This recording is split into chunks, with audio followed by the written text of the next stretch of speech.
Alright, so today I'm going to talk about developing human capital, what it is, and how we get it, and how we can develop it. So we're going to open up a little discussion.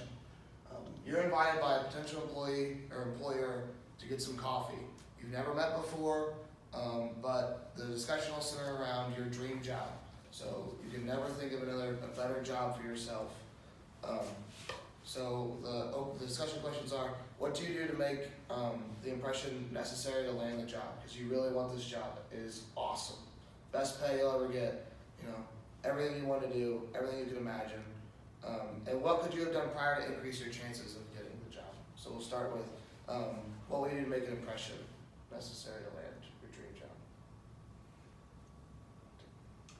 Wear nice clothes. Okay. Be confident. Confident. Be knowledgeable of the company. What could you have done prior to increase your chances of getting that job? Research on the company / person. Have a degree in the related field. Alright, those are the answers. Alright, so the labor market. The ability of employment and labor in terms of supply and demand. So income for most people is determined by the value of their labor. And then the price of labor is set by supply and demand. So we talked about supply and demand prior to this lesson. Labor market expanded. Labor markets are governed by the law of supply and demand. So the law of supply and demand. Increased supply is less demand. So everyone has a high school diploma.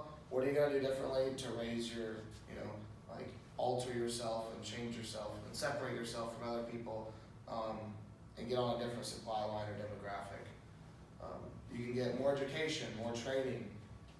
You can have a better GPA, honors diploma for high schoolers looking to get jobs as well. Nowadays, there's government training programs. So actually the other day, 60 Minutes did a segment on the CEO of JP Morgan has invested over $200 million in Detroit.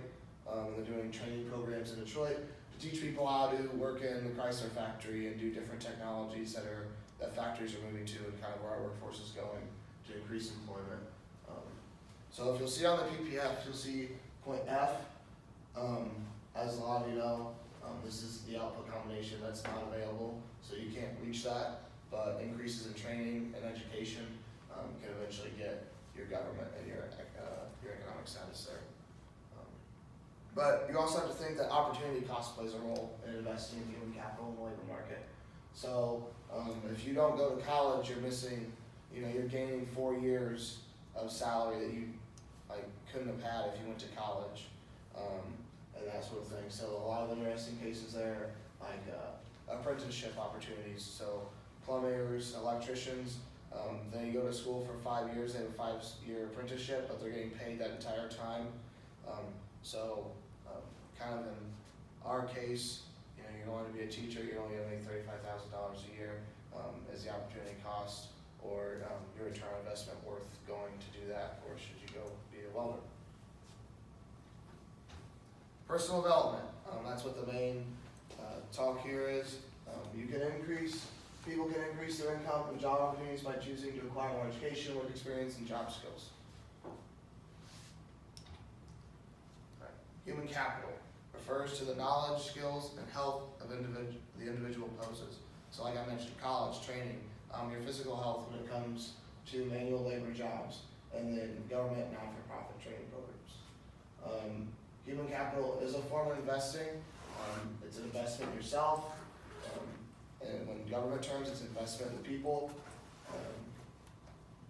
Overall, majority of the time, you receive large benefits from investing in your human capital.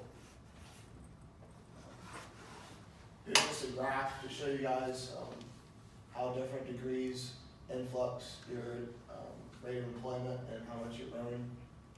But is it worth the cost? Do you guys think it's worth the cost to get an education? Sometimes. Sometimes. Alright. So contrasting careers, these are kind of big contrasting careers and different, but So a principal will make 90,000 while a teacher makes 35 on average. What's the difference there? Principal has master's, PhD, teacher has bachelor's. It just goes to show more training, more education, increased salary, larger investment, human capital. Doctor, nurse, doctor makes 200,000 average, nurse makes 65,000. Again, different careers, but a doctor does have more education, more training, larger investment, human capital. And then wrap up questions. In a market economy like ours, the price of labor is set by, anyone know? B. Correct. And then on average, who in this group is likely to earn the largest income? Someone that's completed a high school degree, someone that's completed a college degree, completed master's, or completed a professional degree. See? Is it C?